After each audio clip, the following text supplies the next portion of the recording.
तनावुश उसके लिए थर्मोस से चाय उंडेलने लगी थी।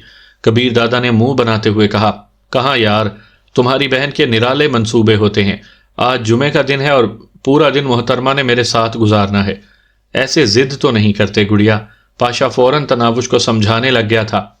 जिद तो नहीं की भैया, आप खुद इंसाफ करें, हफ्ते में एक दिन तो मेरा भी बनता है ना। अच्छा ठीक है, पाशा के कुछ कहने से पहले कबीर दादा ने कहा। इसकी बात मान ली, मगर इसने काफी दिन पहले एक वादा किया था, अब वो पूरा नहीं कर रही। कोई वादा वगैरह नहीं किया था।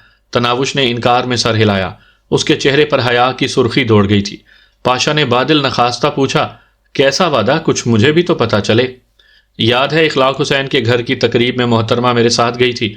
उस वक्त इसने मुझे मोबाइल फ़ोन पर पैगाम भेजा था कि इसी वक्त वापस घर चलने पर यह किसी लौंग इलायची वाले गाने पर मुझे रक्स करके दिखाएगी।